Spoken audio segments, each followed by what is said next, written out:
turning my microphone on. Oh, we get the...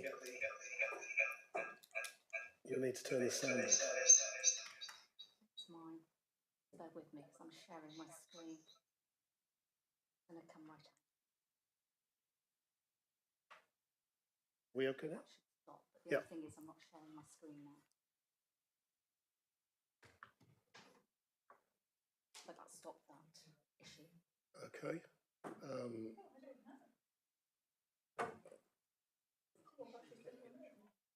we joined by herself?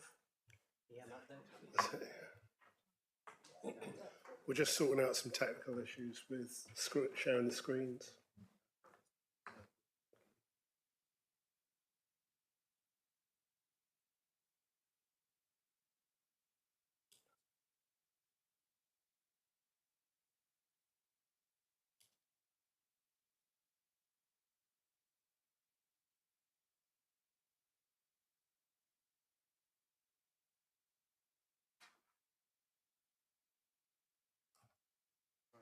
Try it again.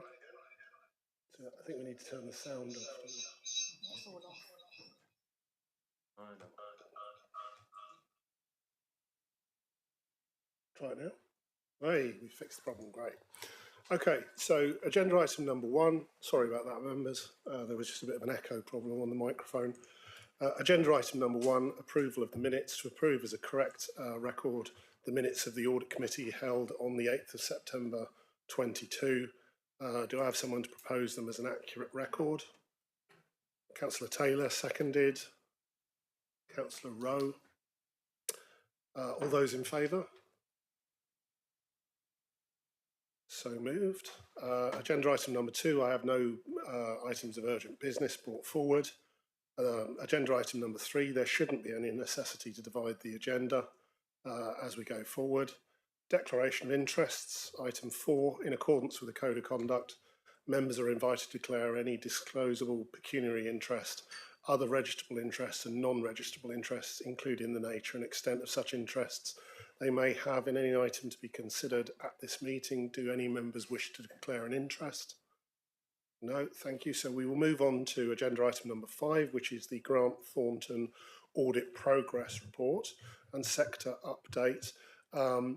Grant Thornton are not here in person today, but we are joined by Mr. Jackson online. So I will hand over to Mr. Jackson to introduce the report.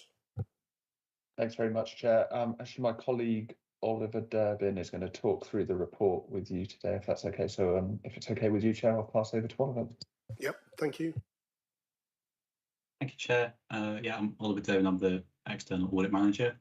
And just to talk you through the progress report, quite brief, but it starts on page 7 of the reports pack in your agenda. Our headline for today is just that we're expecting to meet the deadline of issuing an unqualified audit opinion at the November Audit Committee. In July and August, the team were able, our audit team were able to complete the fieldwork stages in a hybrid way, partly on site at Fullerton House, and also doing some work remotely. We've now received all of the responses to our initial queries that we had during that fieldwork stage, and I guess now our steps are to work through those, complete the file and complete our reporting. A summary of our progress against the significant risk areas is on page 10 of the report pack. So on there, we explain that in the management override controls, we've completed our testing there. We've just got a few control points to raise in the audit findings report at the end of the process. The land and buildings revaluations, that's probably the largest area of work outstanding on the significant risks. So we've received the responses, and we just need to make sure that those are all as we'd expect. We're satisfied with the disclosure of investment properties and the valuation methodologies that we use on those. And we only await the final confirmations from our pension fund auditors to complete the work on the pensions valuations. So aside from the external audit, we also plan to complete the housing benefit subsidy work in December of this year, and we expect to issue our value for money report within 3 months of signing the opinion, which is again within the deadline that we have. after those pages, we just have our supporting papers, which work as our sector update, if you like, which should be useful for members to read through. So I'll take the report as read and open the floor to any questions. Thank you. Do members have any questions on the audit report? Councillor Spencer. Thank you. I note on page 4 of your report, our page 10, that from the testing that you've done to date, there are no significant errors or controls, which I think is exceptionally good news and a credit to the officers working within your area.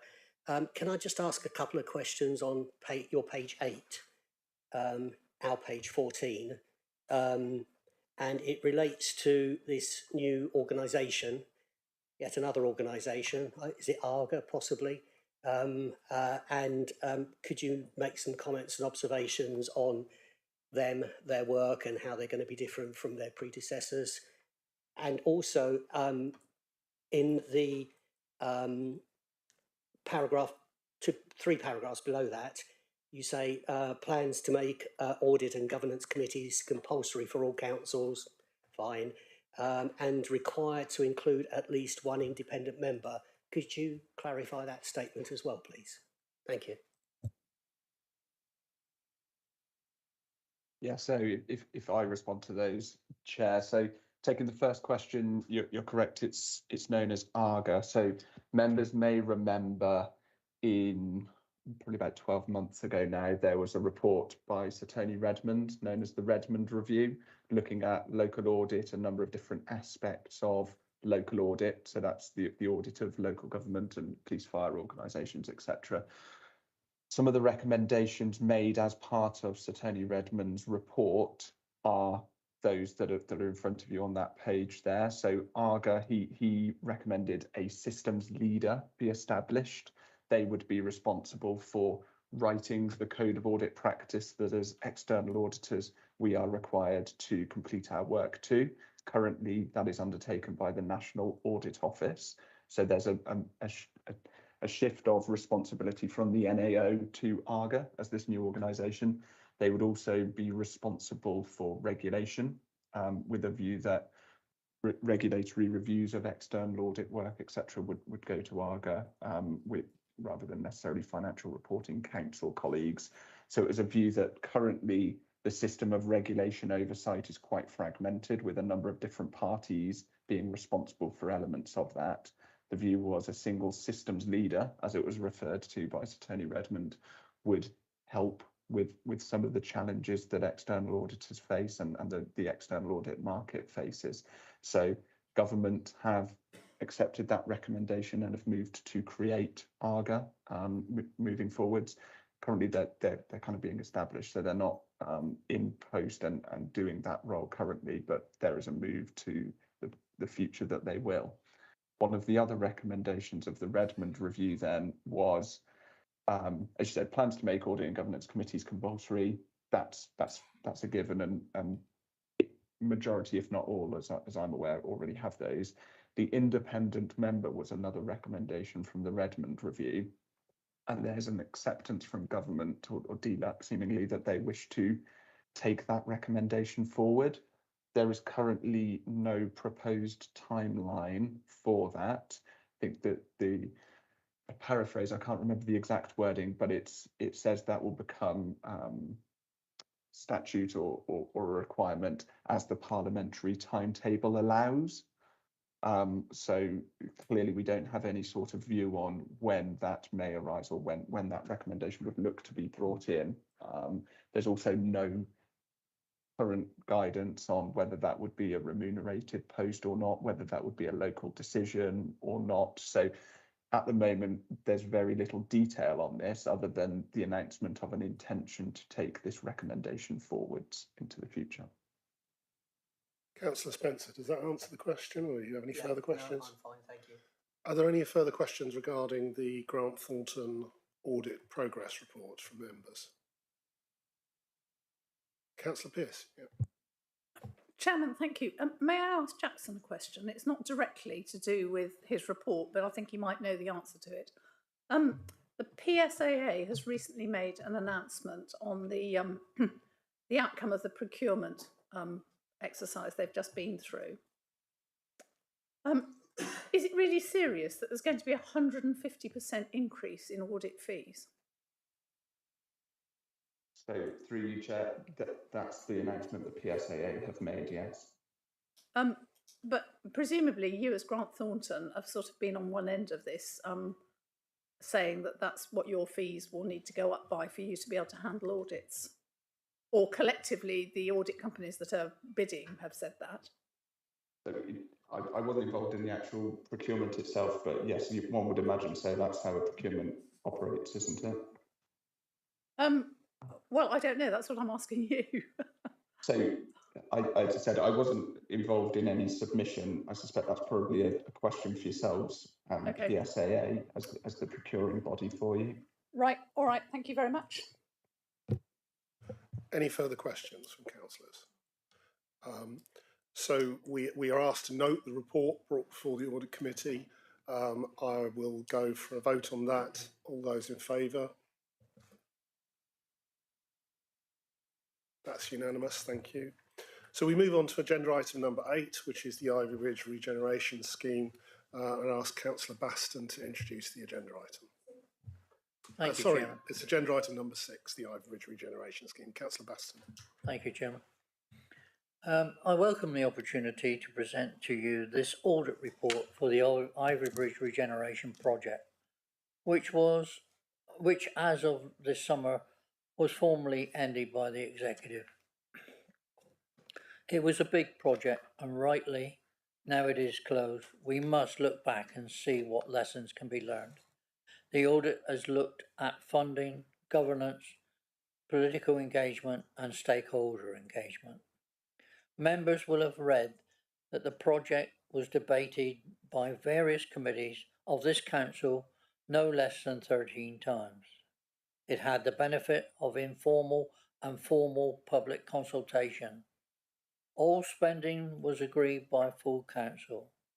Considerable internal resource was provided to manage the project and ensure adequate oversight. Both pre-app and officer planning recommendations were in favour of the project.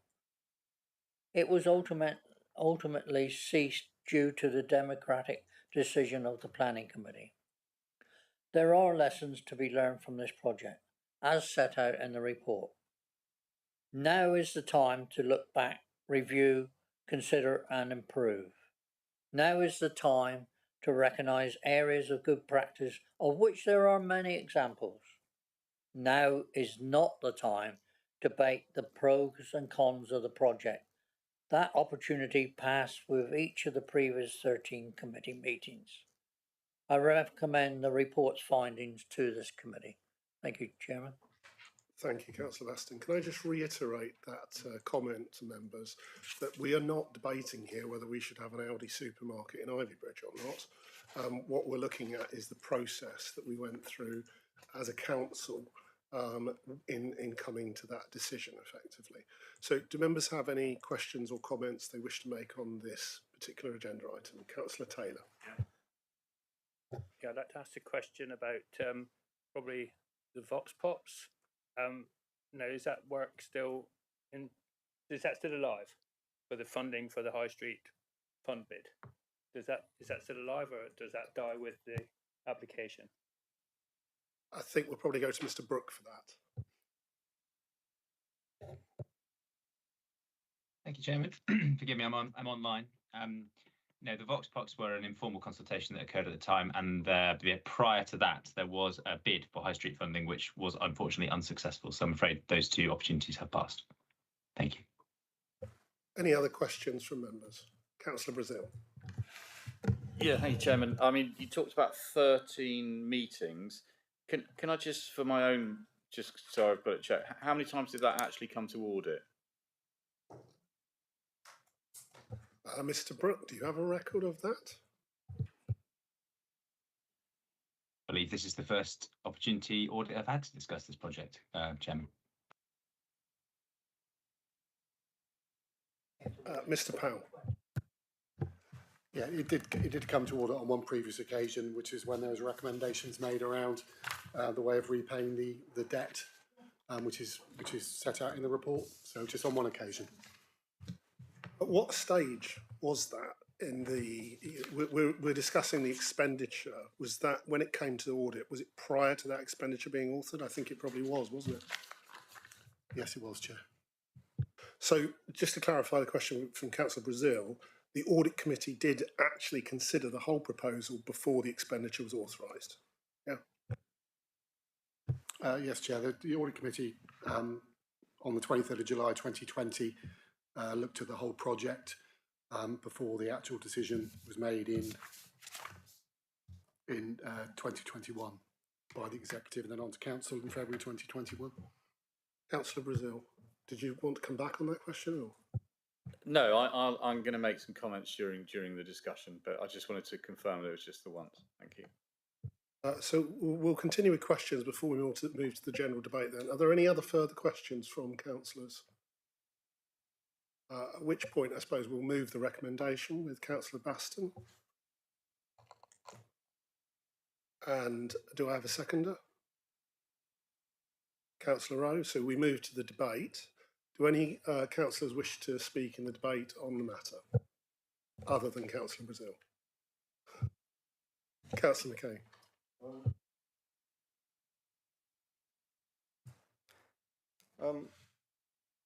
I suppose that reading through this report, I found it, the emphasis was completely wrong.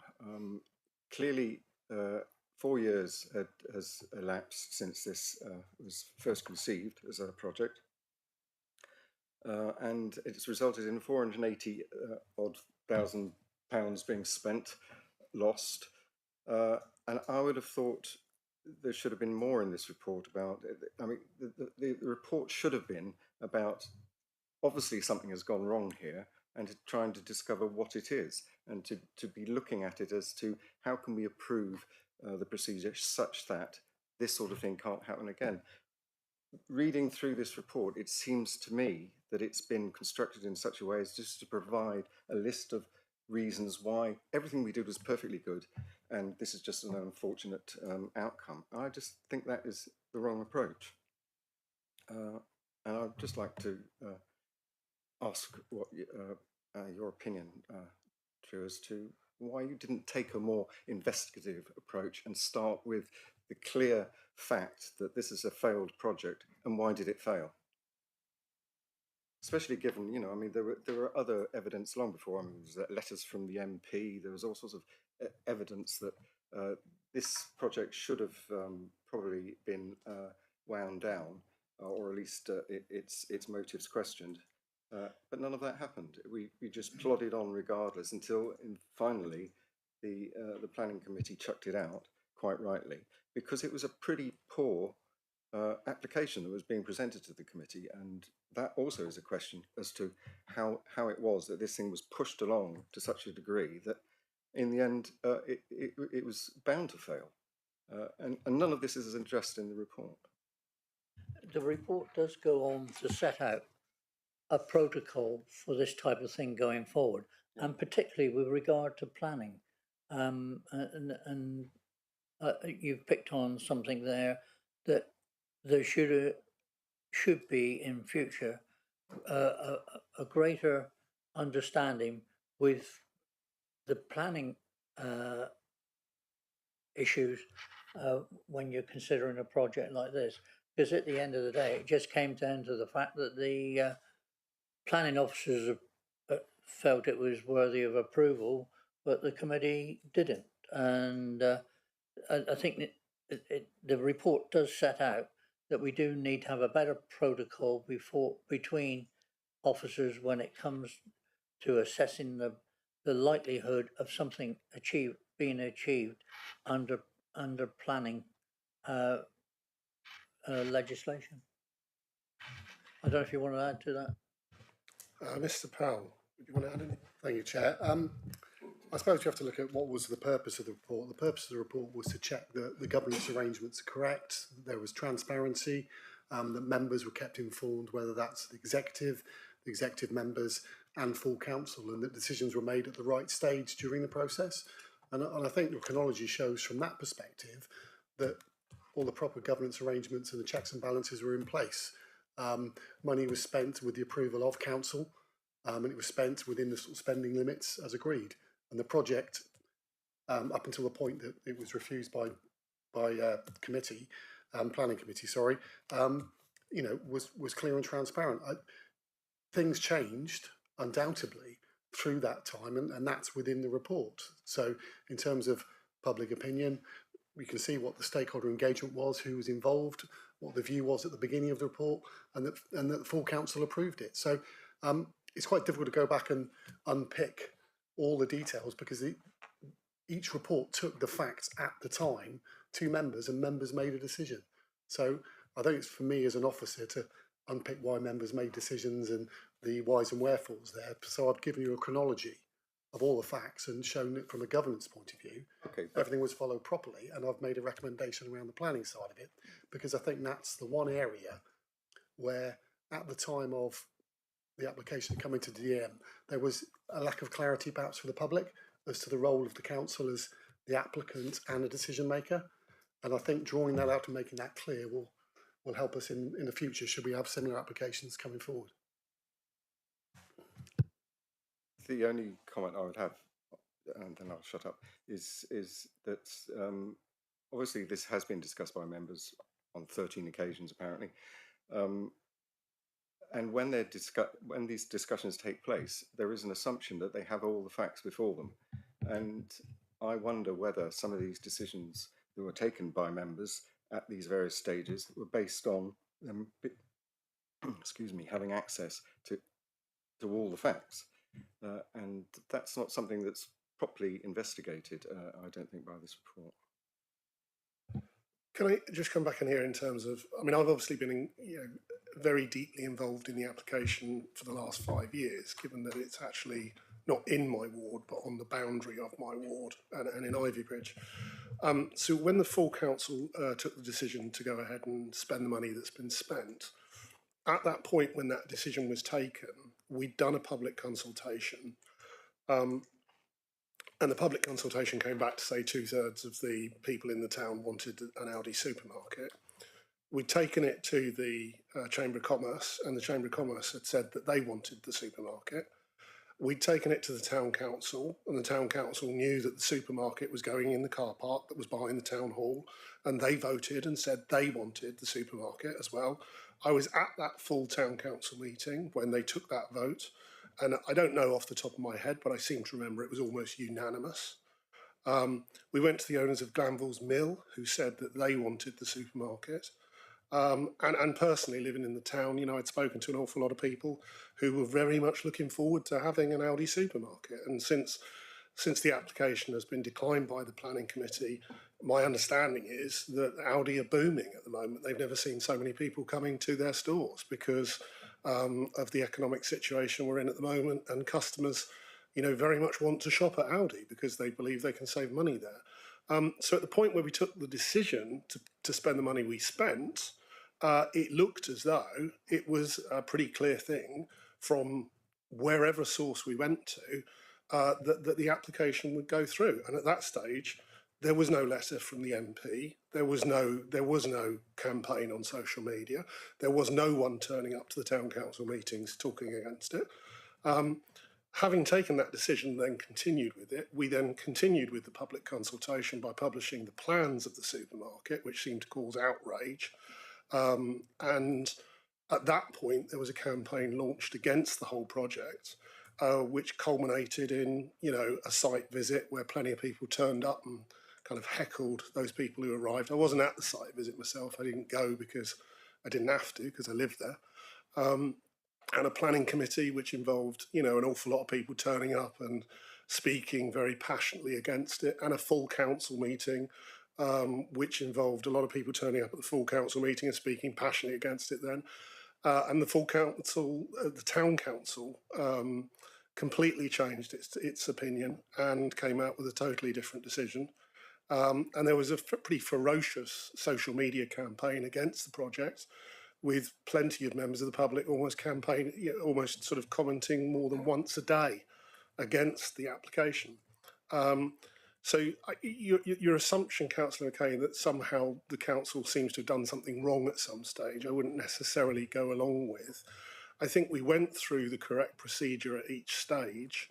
But if anything, what this goes to show is what we were accused of at the time was not having an independent development management committee, because what the protesters were saying was, this is a stitch up. This is going to you're approving your own recommendation. All this, that was the kind of thing the council was accused of at the time. And obviously, what you can see is that is not the case, because you're always going to have a situation where councils may look at putting forward town regeneration projects, and yet they contain within them independent planning committees, which, if they really are truly independent, may at some point object to the planning application, which is what has happened. I'm not entirely sure that we could have done anything massively different.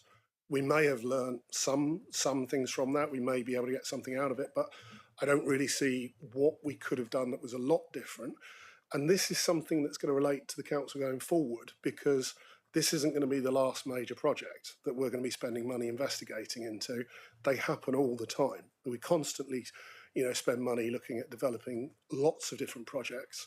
And the only thing I've personally learned from it as a councillor is the impact of social media on local government may potentially be changing the planning process, really, because it seems that you can sort of drum up a great deal of sort of local opinion in one way or another that isn't necessarily evident, should you do surveys and town council meetings prior to the actual planning meeting itself.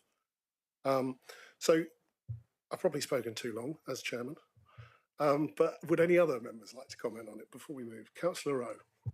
Well, thank you, Chairman. I would actually support everything you've said, because Ivy Bridge Town Council and the residents and what have you, when we surveyed them, they were all mainly in favour of it, and there came a point when they suddenly changed their minds.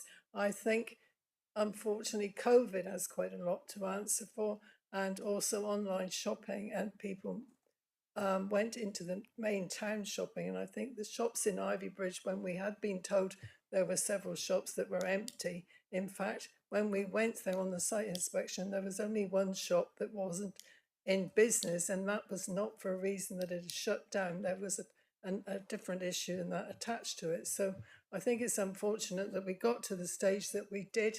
For those of us who were on DM and went to the site inspection on that morning, well, there must have been 100 objectors turned out. And as you said, they thought that, it was our planning application and we were going to recommend it for approval come what may. And the people that were there, they did get quite vociferous, and they actually weren't very pleasant to us at that point in time. But we made the judgment and we took the decision we did.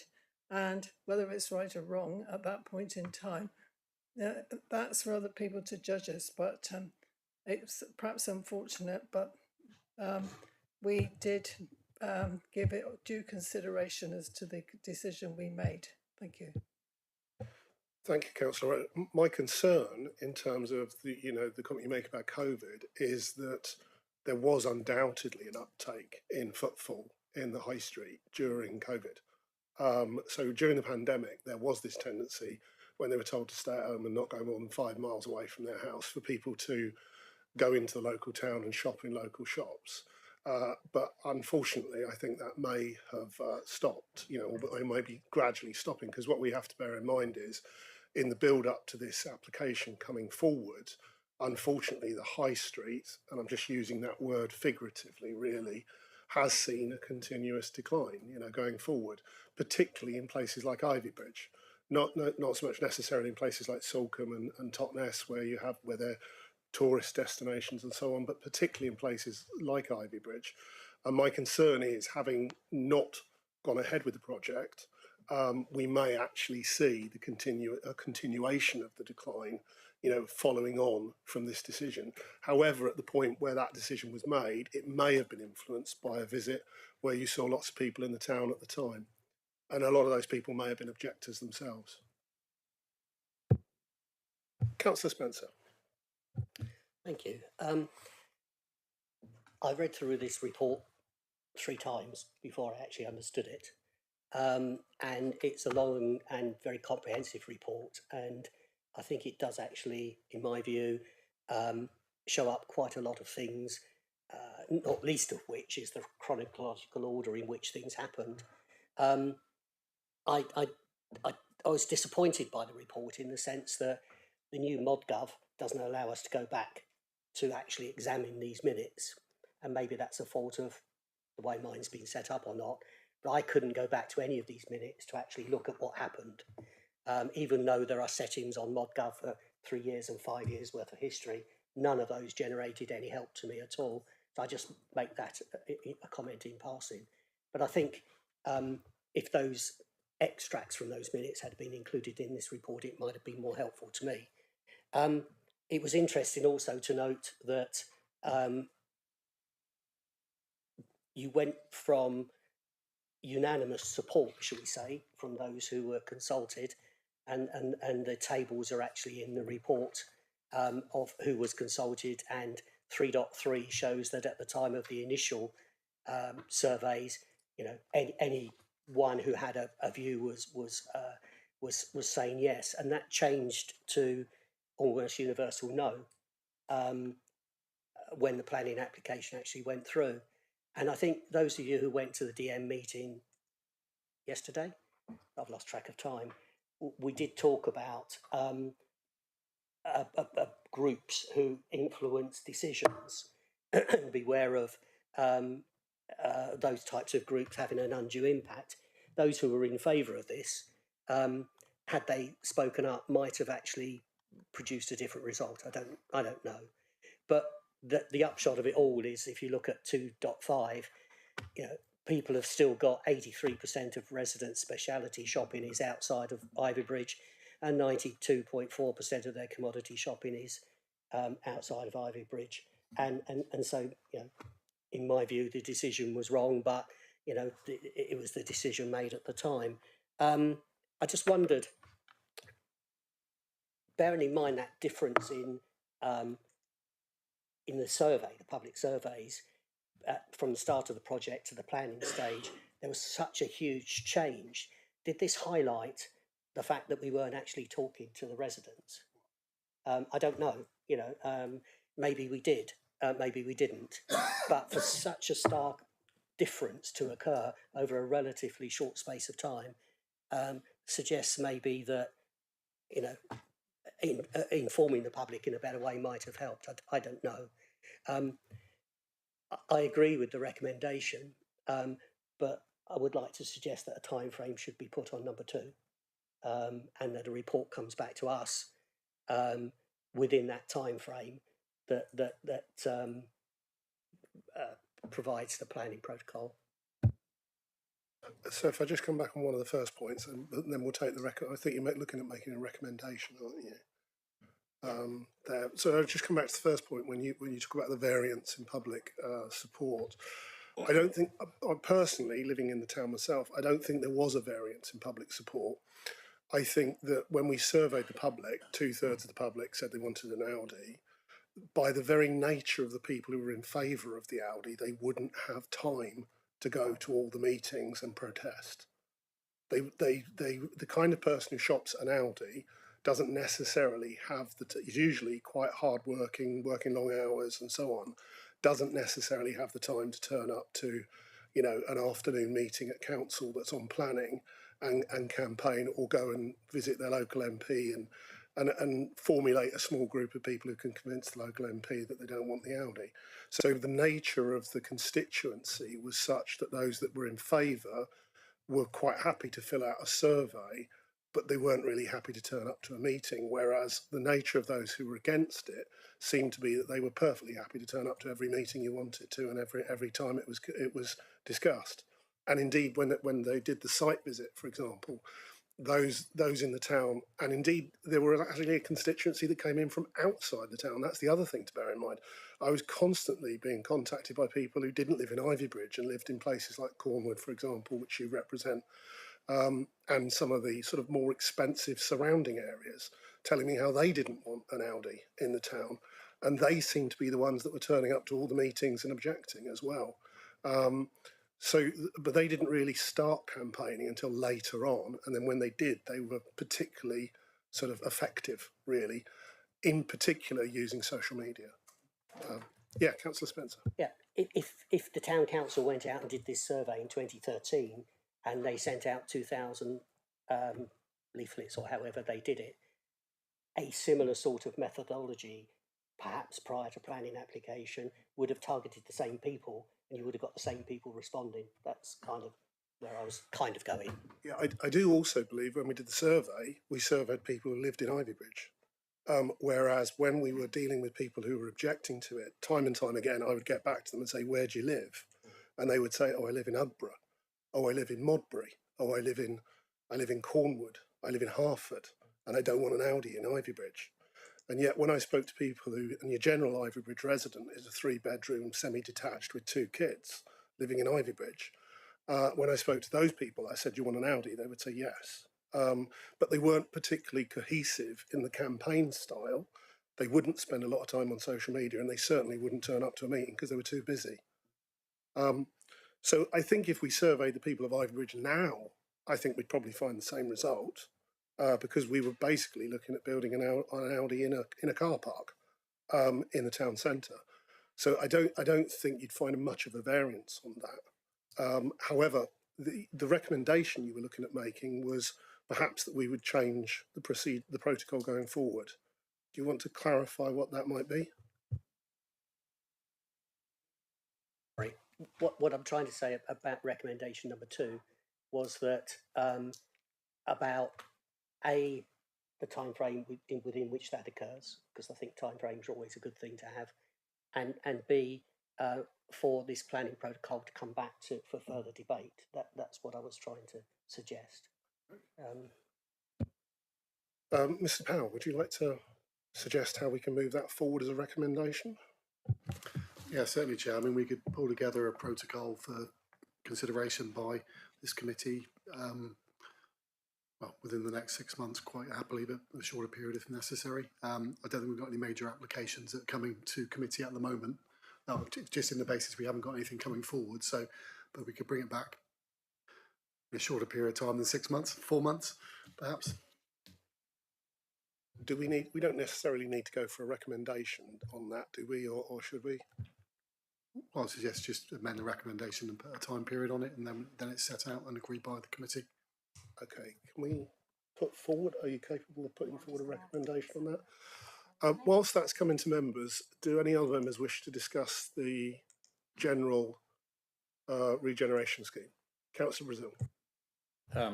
Yeah, thank you, Lance. Just to say that I have to say I entirely agree with John's sentiments. We've had a project that's failed, and this report does not address why it failed at all. In fact, what it looks to do, and I have to say some of the comments that have been talked about with the planning committee, that it's all done by social media, I think members of the planning committee would find that quite offensive, actually, that they look at it and they take material planning considerations into account, and that's why they come to their decisions. And it was unanimously refused. So they don't look into that. Why was it unanimously refused? And one of the reasons why it was unanimously refused is because in the original report, way back at the beginning of 21, more than a year ago, they talked about improving the public realm. They talked about moving the skate park. They talked about increased car parking spaces, and they talked about regeneration. By the time it came to the planning committee, none of those had been resolved. So the original report was inaccurate. If you don't sort out what you've promised to people, then when it actually came to the planning application and people could see actually what it was, they thought, well, hang on a sec, we're not getting what we were told we were going to get. Of course we don't support it. And at no stage did Southam seem to be aware, partly because talking to the residents is one thing. How about listening to them? That might help. And that obviously didn't happen. And the feeling, if you go into Ivybridge now, particularly from the Chamber of Commerce, is that they were not listened to by this council. And that's why they turned against it, because they just didn't think they were being listened to. So, you know, I don't mind, do the planning protocol, whatever you want to do like that. But the thing about it is, if you promise one thing and then don't deliver it, you ain't going to get what you wanted. And that's exactly what happened in respect to planning. And that's why it was refused unanimously by the planning committee. And to blame it all on the planning committee, I think is a disgrace. Nothing to do with the planning committee at all. It was because whatever happened, that planning application was rushed to committee when it was not ready and fit for purpose to get what you wanted. So that's what I'd say about the planning.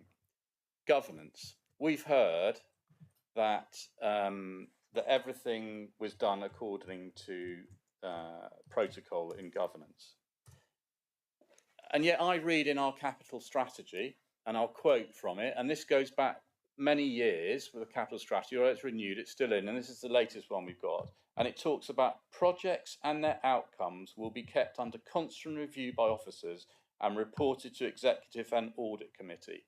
The audit committee got a report for this in July 2020. They did not receive another report until that came to the planning. Well, this until now. That is not constant review. That is sort of nudge and winks, and that's okay. And yeah, it's fine. Don't worry. What we want to do, we're here to assess risk, and we may have picked up amongst ourselves at the audit committee. Hang on a sec, if you press ahead with this project, you've got to deliver these outcomes that you promised to the people of Ivory Bridge and you're not delivering. Nothing about that in the report. The idea that the governance was A-OK is just poppycock, quite frankly. It never came back to audit. It never came back to executive in the sense that they saw another business plan or costing or anything like that. Never came back at all. That is not constant review. That is like take a decision 2 years ago and then press on with it regardless, and that's why the problem. And then finally, I'm going to highlight something about costs. I mean, I wonder why. I wonder why it's in part 2 the costs of the project, and when you look at it, you can see why, because it's total fantasy, total and utter fantasy. Those figures that are there. You know, you blame the planning committee for turning it down, and that's why it failed. Thank God they did for you, because I can tell you now, if that project had gone forward, it would have been millions and millions of pounds over budget, and we would no doubt would have wasted more and more and more money until they got their way. And I just say the costs of construction. If you look at the cost of construction back along in, I won't give the figures because they're confidential. Quite why they're confidential, I fail to understand. I mean, we're not going ahead with it, so I don't see how these figures can be confidential because it's a project that ain't happening. But there we go. You know, back in January 21. The original costs were put forward for this project, and the construction costs at that stage were X million pounds. The construction costs now that we're told that the senior leadership team saw in July, August of this year, or whatever it was, are X plus a little bit.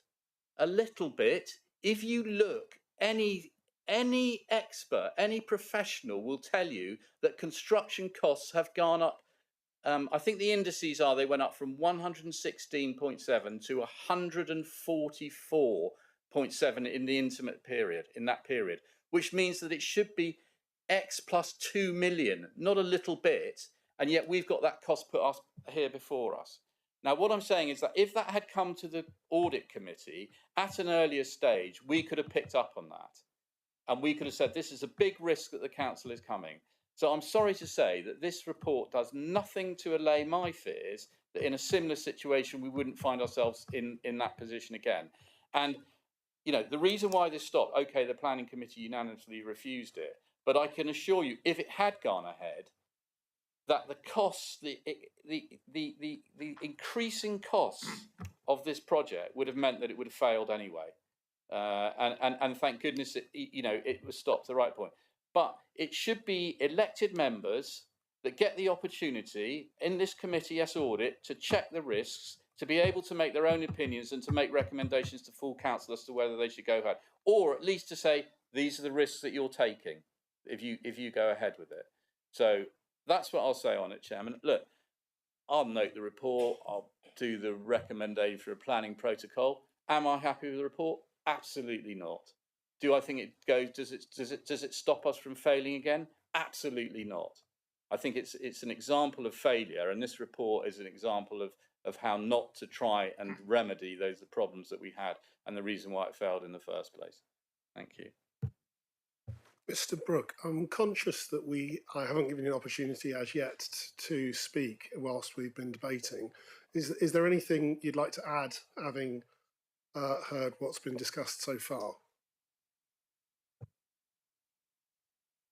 Thank you, Chairman. No, I think it's right and proper that councillors get the opportunity to express their views and opinions, and I don't think now's the time for me to wade into that debate. But thank you, Chairman.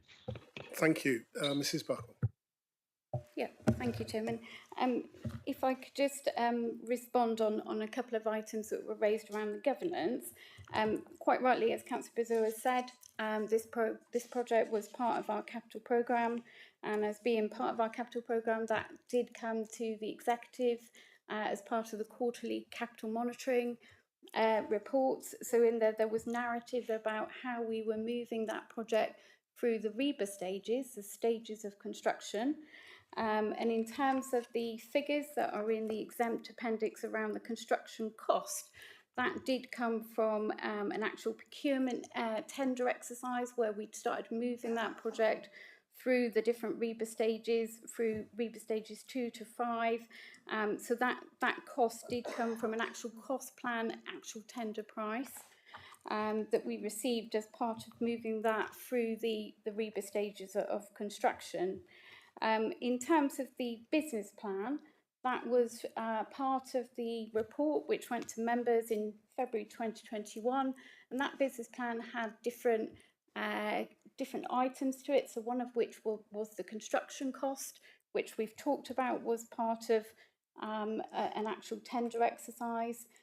There were other things as part of the business plan. So one of those was around the rental income from the tenant. Another one was around borrowing costs, and in the report we set out the strategy that would have been looked at for borrowing costs. Members will be aware that at the moment there is volatility around interest rates, and as set out in the report, we would have commissioned specific Treasury management advice at the point that the council was in a position to proceed with the construction of the project, so that the borrowing strategy could actually be tailored to prevailing market conditions. And one of the things we would have looked at is around short-term borrowing.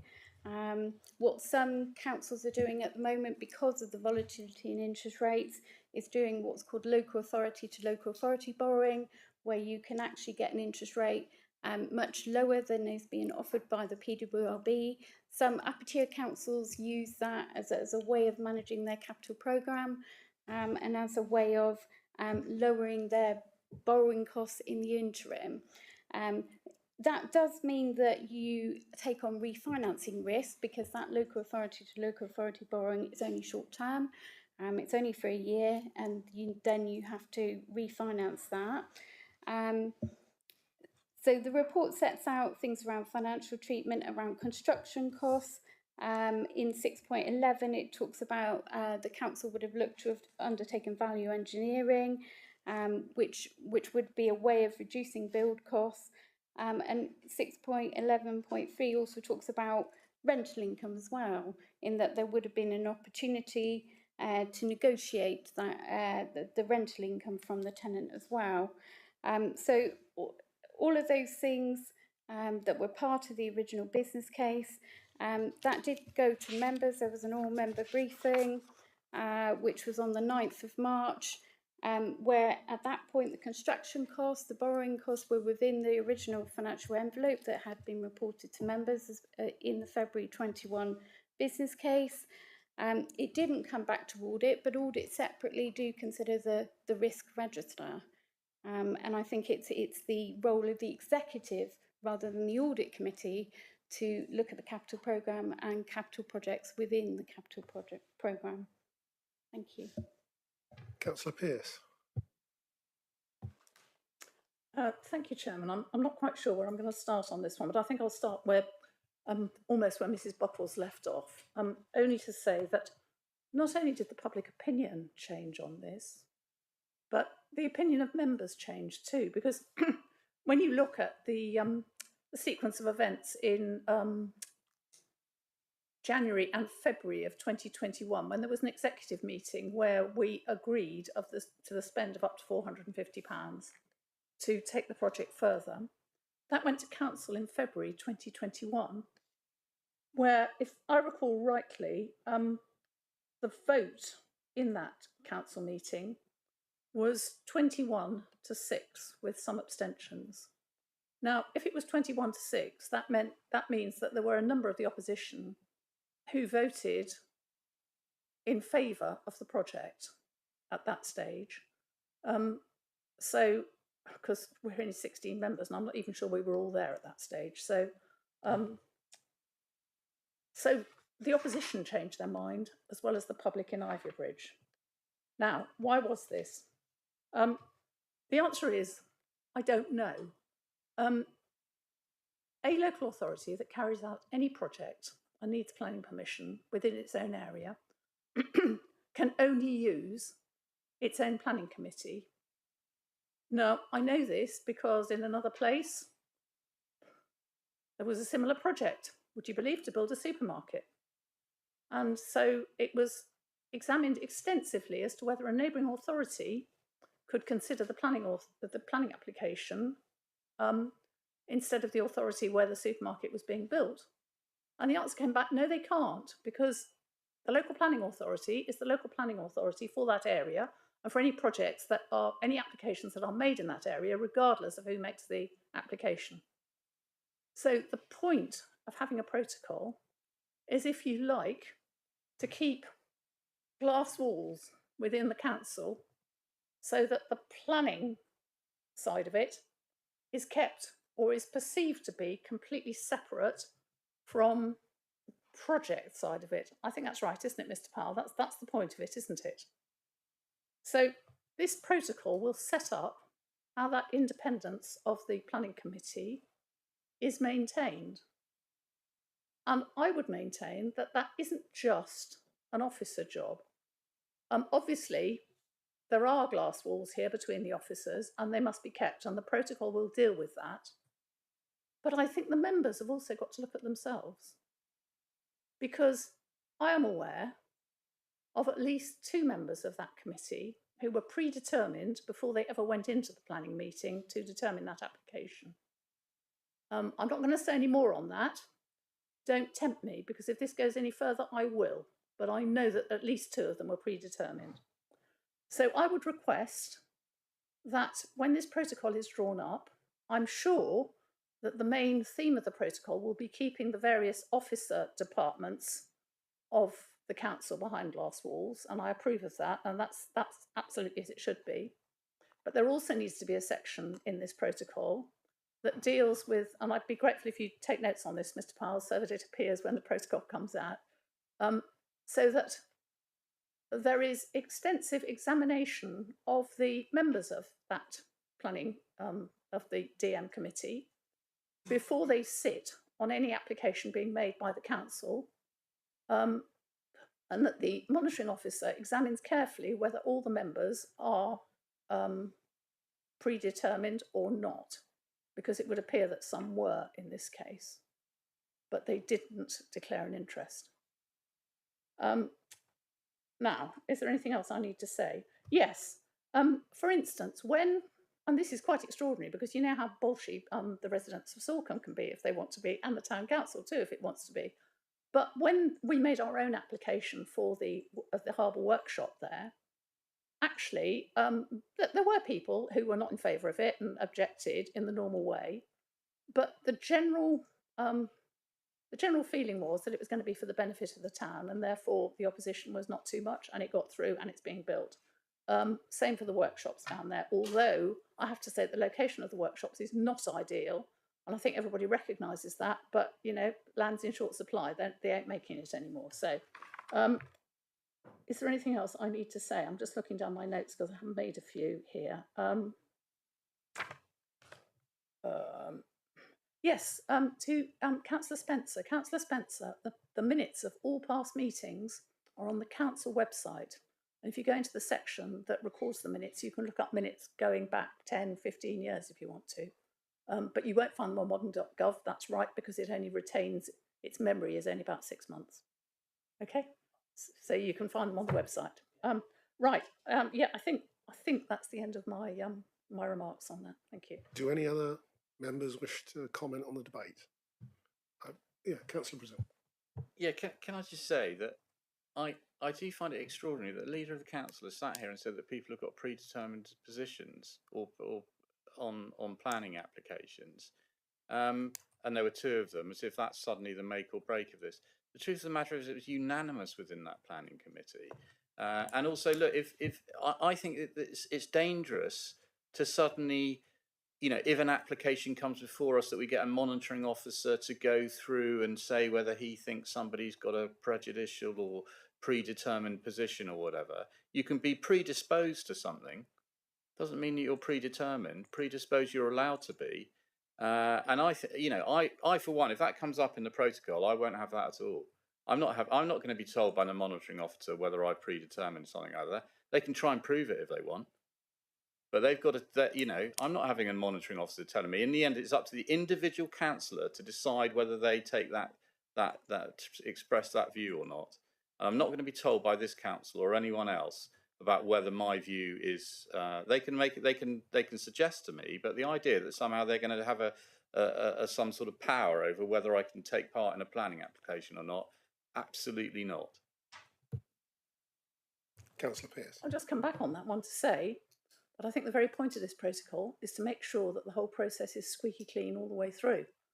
And, really what's good for the goose is good for the gander. So if we're going to ask officers to have glass walls and things between them, I think the members have got to be as squeaky clean. And it has been recently in the press that members of other planning committees have done similar things and have been removed from the committee forthwith. That's been in the planning press several times in the last month. I think it's happened about 3 times in various councils for similar reasons.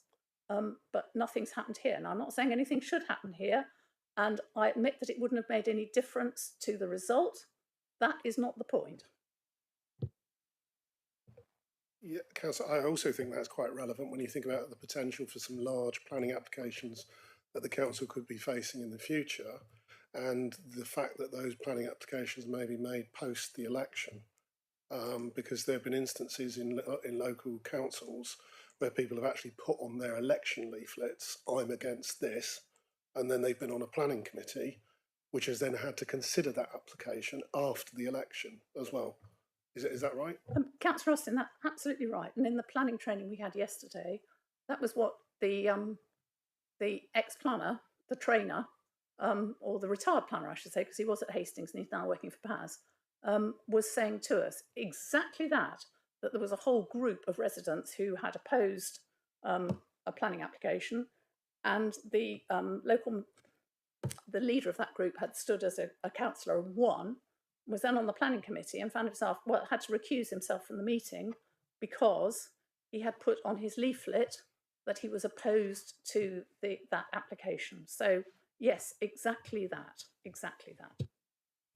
Do any other members wish to comment on the discussion? Councillor Brazil? Yeah. If I may just come back on a couple of points that Lisa raised. I mean, first of all, that it quite clearly states in our capital strategy, and I know Lisa said at the end of the thing that she thought it was the executive, but it quite, and if you want it to be the executive, that's fine, then change our capital strategy. But it quite clearly says, and I read from it, 8.11, projects and their outcomes will be kept under constant review by officers and reported to the executive and audit committee. So you can't just say, well, it only goes to the executive, because our own capital strategy says that has to come to the audit committee. It never did. When we talked about the changes in interest rates and the fact that there then would be a risk to our financial position, that's exactly the kind of thing that this committee should be looking at and taking a view on and reporting back to the full council. And that's why I think it's so absolutely important that when you have these major projects, that throughout that, probably quarterly, if not more, that we get reports on it, particularly when we're going through such a massive inflationary pressures. Because I still point to the fact that this project, there is absolutely no way that you could have fulfilled that project within the £9 million envelope. That would not have happened. And yet we sit here and say it's because of planning. And yet if it had gone through planning, we'd be in a position now where we'd be saying, actually, that's going to cost £12 million, not £9 million. What do we think about that? We haven't heard, we never saw, and it isn't even in this report, what the payback is for the investment on that, and how much, you know, would we put up the rent, and would that be okay if we put up the rent? What are the rates of the Public Works Loan Board? I mean, we get the impression that basically it doesn't really matter what the percentage rate of the Public Works Loan Board is, because we can borrow a little bit at the short term and then in the long term and it will be all right. What happens if we're here for the next 10, 15, 20 years that interest rates stay high? You know, it's only in the last, you know, incredibly low interest is a new phenomenon that we've had only in the last 10 years. It never used to be like that. Why are we saying that it's going to go back to that? It might well not, in which case we would have higher interest rates than that. And we're saying, oh, well, that's okay because it will probably drop down. You know, I do think it's absolutely crucial that elected members can look at that and work out and make their own judgment on that risk. They might get it wrong, or they might say it's a risk worth taking. But it must be elected members that are taking that, because otherwise we've got senior officers taking decisions which does not affect them. If they're prepared to mortgage their houses and put that on it, I don't mind, fair enough, let them do that. But they're not. It's elected members that are looking after public money and the public, and they should be allowed to take those decisions and tell officers whether they think those risks are okay or not. And not officers saying, actually, it's all right, don't worry, you don't need to worry about that. If that's what you feel as officers, put your house on it. That's what I say. Councillor Pearce. Chairman, may I come back? I'm sorry, there is one thing I've forgotten. I was going to explain how the process would have gone on had the planning got through. So if the planning had been passed, the next step would have been to have a final costing made out on the project. Now, I think we were aware that had the project got planning, the project may well, at that stage, but only because inflation had been running. Inflation didn't really take off until April, and it was as a result of the prices of oil going up as a result of the war in Ukraine and all the rest of it. It is likely that the project would have become unaffordable. But I would defy anybody, including all the people who voted for it in February 21, to have foreseen that within 15 months, when the project had come to planning, that events were such that it had become unaffordable by then. Now, we don't know that because there was no point in going out to full tender when we hadn't got planning. So the project was stopped when it didn't get planning. But had we gone out, that would have been the likely result. But again, I say, when we agreed to spend £450 and it went through council and 26 members of the council voted for it, hang on, it was 26, wasn't it? 21. When 21 members of the council voted for it, I don't think any of those 21 members could have foreseen what was going to happen in the next 18 months. You know, any of you who voted for it, I don't blame you for doing it, because how would you have known? But we never got to that stage in the process because we didn't need to, because if we hadn't got planning, there was no point in going any further. Thank you. Do any other members wish to add to the debate? Mrs. Buckle.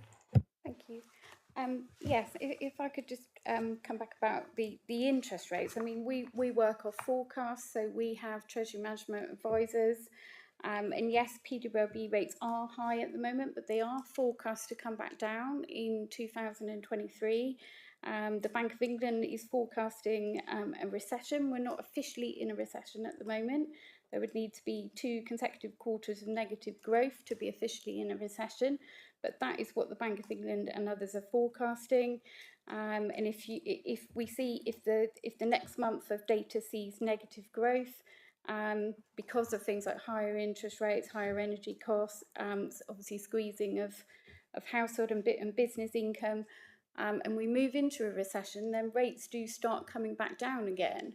And that's what we look at when we look at the modelling. All we can work off is our forecasts at the time. And as I say, there are different strategies that we can look at with our borrowing costs. It doesn't have to be from the PWLB.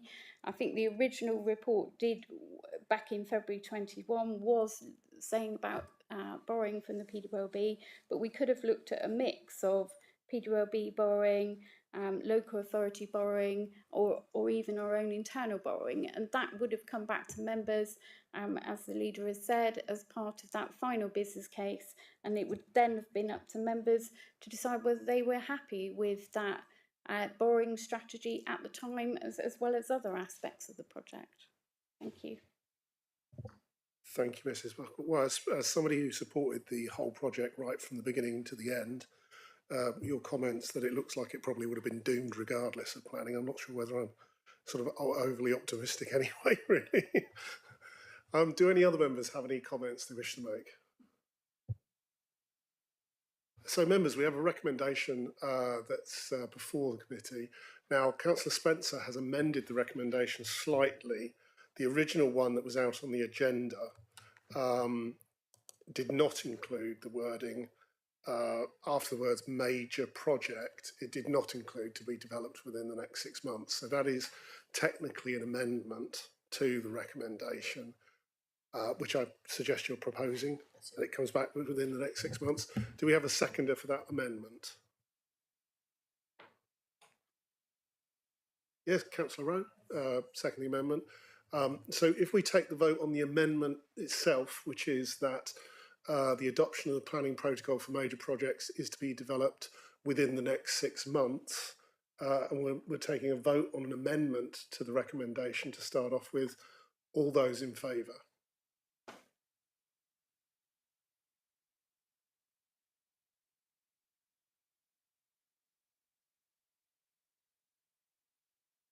Any against?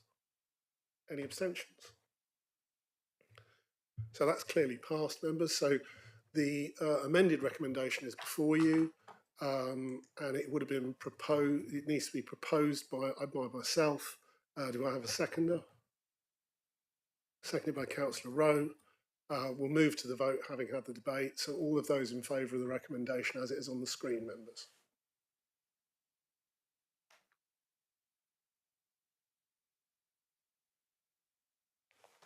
Any against? Any abstentions? Thank you. So that's clearly passed. We'll move on to the next agenda item, which is agenda item number 7, the Ombudsman Annual Review Letter, which we are joined by Councillor Hopwood remotely, and I'll pass over to Councillor Hopwood to introduce this particular agenda item. Thank you, Chairman. The Ombudsman's annual letter is sent to the Chief Executive, Leader and Chair of Overview and Scrutiny each year to set out the numbers of complaints received by them about this council. During 2021, the Ombudsman upheld 40% of the complaints, and it received about Southams District Council, which I'm pleased to see is below the average for councils of 66% being upheld. This equates to 2 complaints about the council being upheld, one related to a planning enforcement case from 2017 and the other related to not processing a complaint about our waste service in line with our complaints policy. Thank you, Chairman. I think members have got the report in front of them if they've got any questions. Thank you. Do any members wish to speak on this particular agenda item? Anything further you wish to add, Councillor Hopwood? No, Chairman, I think the paper is self-explanatory. Thank you. I think it's quite good news, Councillor Hopwood, all in all, isn't it, really? We sometimes have a tendency to comment a great deal on things and not comment on those things where we've done quite well. And this is actually an example of where the council is doing quite well. And if it weren't, I'm sure we would have an extensive debate about it. But as it is, it's actually quite positive news, isn't it? Thank you, Chairman. I reiterate your thoughts. I think it's doing very well at the moment, and complaints don't need to be taken as a negative. As long as we have a complaint and learn by it, then it shouldn't be seen as negative. It should be as a, you know, sometimes the complaint is there, and then as long as we learn from it, as long as we put actions in place to mitigate it happening again, which we do, then we've learned and we can move on. Thank you. Perhaps we should debate those items that we do well on more than we normally do. So, members, there is a recommendation on agenda item number 7 that the Audit and Governance Committee, as it now is, reviews the Ombudsman's annual letter for 21 attached as an appendix to the report and notes the steps set out to ensure the Council continues to address complaints fairly and in line with best practice. I would move that recommendation. Do I have a seconder? Councillor Taylor. And all those in favour? Is unanimously passed. So we move on to agenda item number 8, which is sundry debt, and I would ask Councillor Baston to introduce that item. Thank you, Chairman. This report gives an update on the Council's sundry debt position as at the 30th of September this year. The arrears covered in this report are split into 3 categories as follows: sundry debts, housing benefit overpayment recoveries from those still in receipt of housing benefit overpayment recoveries from those no longer in receipt of housing benefit. The increase in sundry debt over the last 6 months is due to trade waste invoices raised on the 1st of September. These invoices are paid monthly by direct debit, and therefore arrangements are already in place for them to be paid. The assets team have been actively pursuing any other unpaid debtor invoices and supporting our customers with options such as payment arrangements. Housing benefit overpayment debt has reduced, and every effort is being made to recover the remaining debt with arrangements in place such as direct earning attachments and payment plans. Thank you, Chairman. Do any members wish to comment on that agenda item? Councillor Spencer. Thank you. Can I ask a question on 3.17, which is on page 53? And there is a table which shows various states of play regarding outstanding debt. There is no section that says bailiffs instructed, and ought there to be, and if so, what numbers are there? And the other one really is an observation. In 4.1, we talk about, it says here that every effort will be made to recover monies owed to the council promptly. But if I go back to the pie chart shown on 3.5, which is page 50, it shows that there is a substantial amount of debt which is over 4 years old. So it's the statement to say that we are collecting debt promptly versus the actuality, which is that there is quite a substantial amount of money outstanding. Councillor Baston, do you wish to come back on that, or? Well, unless I've read them wrongly. Have their piece, but I would suggest it's probably to do with housing benefit. I'll switch it off. I suspect it's to do with housing benefit overpayment recoveries. Some of them go on for a long time, but and if people people do pay back over a long period of time. But I'll let the Mrs. Buckle or Pauline. Mrs. Buckle's going to. Mrs. Buckle. Thank you, Chairman. Yes, exactly as Councillor Basson has said on 3.17, that is about our housing benefit overpayments. We do instruct bailiffs on those, and I think what the graph there is showing is a proportion where bailiffs have been instructed and also where we are considering those. But what we'll do is the next time we bring this report, we'll have a specific category showing those where bailiff action has been taken in the past. Because quite often the result of that is then, you know, payment arrangements are put in place. So that it'll be more transparent the next time we bring the report of exactly what proportion of those debts bailiffs have been instructed on. With regards to the sundry debts, which I think are on page 50, and exactly as Councillor Spencer has said, there's about 309,000 of older debt there where it's over three years old. A large part of those debts are small amounts of debts, and it's looking at whether they are economical to pursue. So, for example, some of those debts are trade waste debts, they're small amounts of debts, you know, under £100, and it's looking at the resource that would need to be taken to try to recover that debt against the value of the debt that we're trying to collect. It is something that we've got a member of the legal team looking at bringing a business case to the senior leadership team about having more resource focused on those older debts, and in particular the amount of resource we spend taking those debts through all the way through to court action. But because it is something that's been picked up by the internal auditors. I think it was mentioned in Mr. Middlemass's latest report about sundry debt, and the amount of resource we spend focusing on taking that through to the final stage of debt recovery, which is court action. And that's something we are bringing a business case to the senior leadership team about what level of resource we would need to do that. Against the value of those debts. So it's whether it's economical to pursue. Thank you.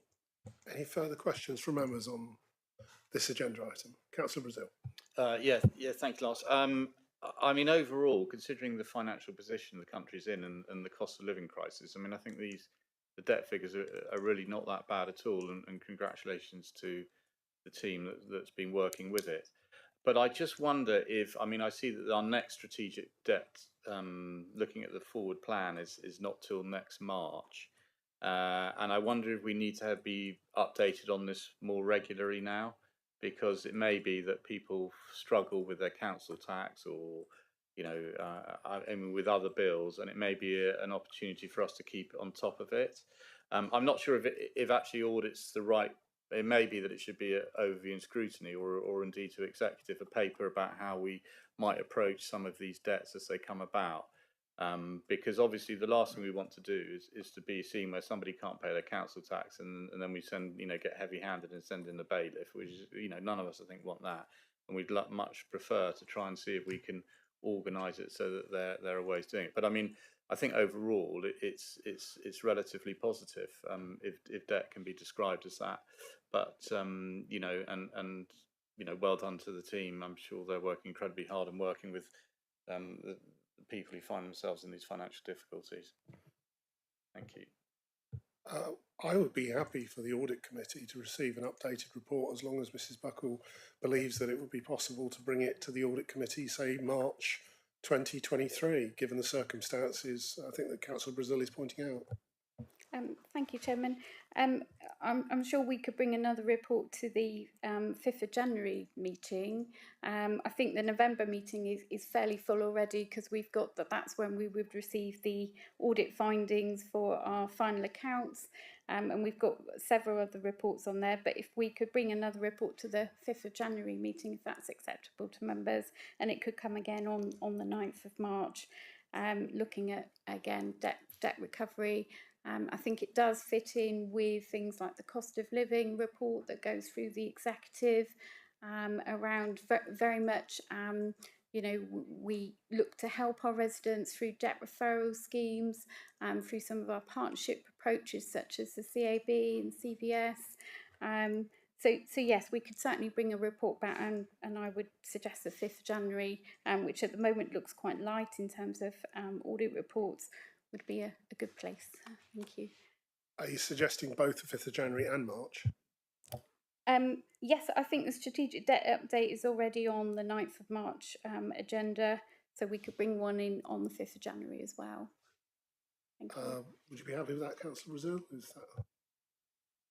Yeah, very happy with that. I mean, look, if it's going to be a problem, you know, not a thing, but I presume it's something that we keep on, you know, that hopefully just by a flick of a switch you can show it. It's just that I think if we pick up you know, suddenly that it's growing exponentially, then that's something that would be of interest to the council as a whole, and we might want to discuss. I mean, if it's just flatlining, you know, it'd be nice to say, well done. Obviously, what we put in place is working. Councillor Baston. Funny enough, I agree with Councillor Brazil and with Lisa. I think it would be a good idea to bring a report on the 5th of January, especially as we're now going through this cost of living crisis. And have I said the wrong word there, saying crisis? But it is a bit of a crisis, I think, for some people. And I think it would be nice to keep on top of the issue. More controversial. Councillor Rowe. Yes, thank you, Chairman. A little while ago, there were some leaflets going around that Councillor Hawkins was promoting, and unfortunately I only picked up one because it did have a lot of information in it as to how we could help people less fortunate who were struggling to pay their bills. I think there are people who don't realise that if they live on their own, they can get a 25% reduction in council tax as a starter. And there are various help out there available. We help people to pay their council tax, possibly to pay their rent if they live in rented accommodation, and so on and so forth. And I think we need to publicise this because it is important at present. Many people are struggling. It's not easy to balance the books. We all have to balance our weekly and monthly income or whatever, or we should do. We can't live on credit all the time. And I think that if we can do more to publicise what we actually do, I know the Citizens Advice, they're not Bureau anymore, Citizens Advice, that they are doing a lot to help residents too. But I think it's something which we could perhaps push to the front. Thank you, Chair. Any other comments on this particular report on sundry debt? So I would propose that since the next agenda item is the work plan, that we include on the next agenda item that sundry debt is brought to the meeting on the 5th of January. So I'll be putting that forward as a proposal for that when we consider the next agenda item. We do have a recommendation on this particular agenda item number 8, which is that the audit committee note the position in relation to sundry debt. And that is the recommendation which I'm happy to propose. Do I have a seconder for that? Councillor Rowe, and all those in favour? Thank you. So that's clearly carried. So we move on to the last agenda item of the audit committee, which is the work plan. So given the discussion that we've previously had, we are looking at a recommendation that the work plan be amended by adding sundry debt as a 4th item to discuss on the 5th of January. Which I'm happy to propose given the discussion we've previously had. And I have a seconder in Councillor Brazil. Remarkably, we are in harmony with each other. And although, in fact, indeed everyone is. So all those in favour of the work plan, including the sundry debt, is unanimous. Therefore, that being the last agenda item on the meeting, I will close the meeting at 3:25. Thank you, members.